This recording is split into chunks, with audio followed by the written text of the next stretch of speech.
Fala pessoal, muito bom dia, sejam bem-vindos ao 6º episódio dessa terceira temporada, desse terceiro ano de Spoilers da Vida. E se você ainda não adicionou esse podcast como favorito, você não sabe o que você está perdendo.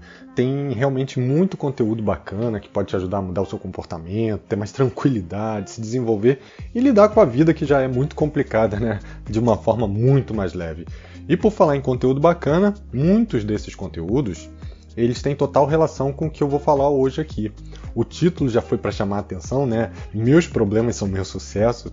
E aqui, gente, eu estou colocando o meu ponto de vista. E eu vou contar um pouquinho aí da minha história. Talvez um pedacinho que vocês ainda não conhecem. Fiquem tranquilos que não vai ser um podcast de meia hora, não. Vai ser até bem rapidinho. Durante muito tempo da minha vida, eu estava buscando sucesso, eu estudava pra caramba, eu estava sempre procurando algum desafio, alguma meta agressiva para mudar o meu patamar, seja ele técnico, seja ele comportamental, e claro, isso daí refletir no meu salário e crescer dentro da empresa que eu tivesse, ou seja, meu foco era muito voltado para o lado profissional. E era quase uma competição comigo mesmo e com os outros. Eu me sentia bem em mostrar para todos que, sei lá, mesmo sendo novo, eu estava crescendo. E óbvio, como eu queria crescer rápido, eu tinha um grande medo de errar. E afinal, qualquer um desses erros, né, qualquer um desses deslizes aí podia ser um obstáculo do meu crescimento. E para mim, sendo bem sincero, não tem nada errado nisso, né? Eu ainda acho que não tem nada errado em querer crescer, em ser melhor a cada dia. Eu só vou trazer aqui o backstage, né? Os bastidores do que efetivamente acontecia durante esse período. De fato, eu tentava colocar tudo perfeito. E para quem olhava de fora, era realmente uma vida de Instagram. Nossa, você com menos de 30 anos, já é gerente, já é casado, tem um filho lindo, é saudável, faz academia, tem tempo para viajar para fora, estudar. Nossa, eu queria ter a sua vida. Para quem olhava de fora, realmente podia parecer perfeito. Mas para mim, estava longe de ser. Meu relacionamento ele não estava indo bem, eu trabalhava tanto para manter essa visão de perfeição que eu não dedicava tempo à minha família, eu tive crise de ansiedade, eu acabei tomando decisões que eu me arrependi ao longo dessa jornada, mas continuava dando para todo mundo a percepção de que era tudo perfeito, aquele mundo de maravilhas, né? Mas por que eu estou falando tudo isso agora? Bem, para manter essa falsa perfeição, além, óbvio, de dar muito trabalho, chega uma hora que um pratinho vai cair. E quando cai um pratinho, meu amigo, às vezes caem os outros, e aí é a hora onde eu me senti mal, é a hora onde eu me senti fraco, é a hora onde eu me senti incompetente no trabalho, eu me senti incompetente como pai, como marido, e principalmente eu me senti vulnerável, né? Não era mais aquele super-herói à prova de problemas que nada abalava, que todo mundo olhava e eu estava sempre bem. E por incrível que pareça, foi assim que eu comecei uma reconstrução do meu perfil, né? Eu aprendi a olhar o que realmente era importante para mim, e não era o cargo, não era o dinheiro. Isso é óbvio, não tem como negar, é algo necessário, né? O dinheiro ele não traz a felicidade, mas ele é necessário para trazer um certo nível de tranquilidade para que você consiga dar foco em outras questões da sua vida. E eu comecei a sentir que eu precisava dividir os meus problemas, que eles estavam acumulados, e desculpa o palavrão aí, mas puta que pariu, como faz diferença ter alguém do seu lado que te ouve, que te apoia, que independente dos problemas te coloca para cima, briga, reclama, está sempre certa, mas vale cada declaração que eu faço para ela, né, para Tati. No particular, é claro que é mais gostoso.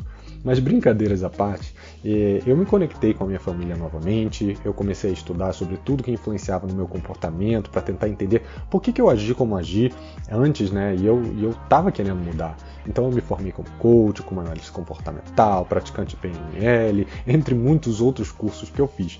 Mas não foi, óbvio, não foi nenhum desses cursos, não foi nenhum curso que me trouxe o que realmente me fez sentir pleno, sentir realizado. Foi quando eu comecei a entender que ser aquele bonzão, que ser aquela pessoa forte, que não precisa de ajuda, não me fazia melhor, não me conectava com as pessoas. É claro que às vezes as pessoas querem ter a vida que você tem, mas elas não querem se aproximar de você, elas só querem ter a vida que você conquistou. Vamos ser realistas. O que acontece contigo quando você chega perto de alguém que se acha o último biscoito do pacote, né? Aquele cara que te fala, eu já fiz isso, eu também já fiz, mas fiz melhor que você. Eu fiz isso daqui, não, eu também já viajei pra fora. Aquele que fica contando vantagem o tempo todo, né? Eu, pelo menos, eu me afasto, eu não gosto mais, eu acho desnecessário. Ainda mais porque eu parei de invejar a vida dos outros, que era uma das coisas que eu tinha. Eu queria ter aquela vida, eu queria estar viajando, eu queria... Tem muitas coisas que eu queria porque os outros tinham, não porque realmente era algo fundamental para a minha vida. E eu passei a ser feliz com o que eu tenho. É óbvio que a gente sempre pensa em crescer, mas dentro do que eu tenho eu sou feliz, eu cresço mais um pouco, continuo feliz, então eu vou agregando. E sabe o que me conectou cada vez mais com as pessoas? Contar os meus problemas, minhas vulnerabilidades, meus perrengues, meus aprendizados, trocar a minha experiência.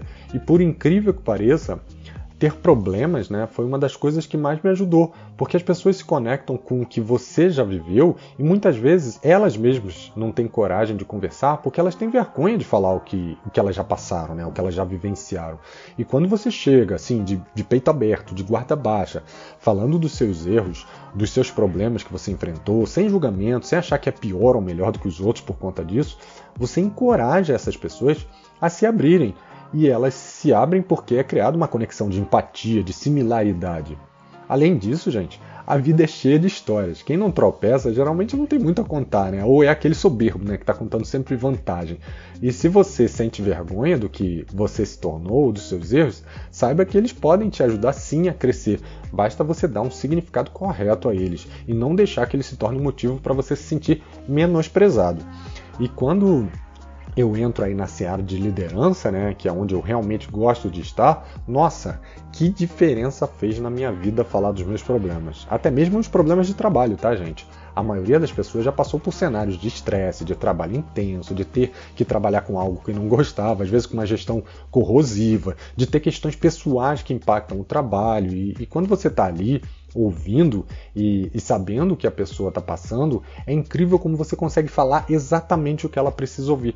Porque é o walk the talk, né? É alguma coisa que você já vivenciou. E para mim, um dos pontos fortes da liderança não é ser chefe, estar numa hierarquia, planejar entrega, controlar orçamento, mas conseguir fazer alguma diferença na vida da pessoa, por ouvir, por estar presente, por compartilhar momentos difíceis, por se mostrar vulnerável, por ser humano. Esse é o ponto principal. Então, se você quer se relacionar bem com as pessoas, não se vanglorie dos seus sucessos, das suas conquistas. Por mais que você tenha uma vida bem-sucedida, isso é consequência do seu trabalho, do seu esforço, e compete apenas a você aproveitar e celebrar tudo isso. Não tem problema, não tem nada de errado isso. Mas mostre o seu lado humano, e isso com certeza vai cativar muito mais as pessoas e conectar, gerando muito mais empatia. E aí, puxando um apêndice, né, tem um reality show com uma pessoa, que eu não vou falar aqui nomes, né, mas que eu achei bem interessante, que essa pessoa falou, e independente de torcida, de estar pró ou contra, eu achei interessante a fala, né. Ele falou, olha, às vezes você precisa de um abraço, você precisa de alguém para se aproximar de você, mas quando você se mostra forte, as pessoas acham que você não precisa, porque ninguém vai chegar perto de alguém forte para dar um abraço, porque para essas pessoas não existe vulnerabilidade.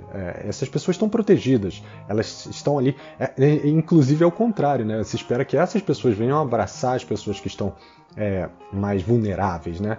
Então, se você se mostra forte o tempo todo, se você se mostra uma rocha o tempo todo, por mais que por dentro você esteja se sentindo mal, como era o meu caso no exemplo, as pessoas não vão se aproximar de você, porque elas acham que você não precisa.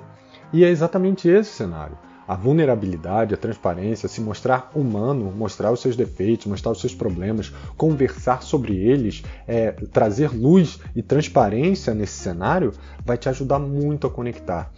E vai te ajudar, nesse caso, inclusive, do reality show, está gerando empatia. É exatamente isso. As pessoas estão se identificando. E quando as pessoas se identificam, gera uma conexão. E isso é muito importante, seja no reality show, seja no seu trabalho, seja na sua vida pessoal, tá bom, pessoal? E esse foi o tema de hoje, eu espero que vocês tenham gostado. Se você gostou, como sempre, dá a sua curtida, deixa o seu comentário, faz o seu review do podcast, porque assim ele vai ser mais distribuído para outras pessoas. E se ainda não adicionou, coloca lá nos seus favoritos, que toda semana tem um episódio novo, tá bom? Um abraço e até semana que vem. Tchau, tchau.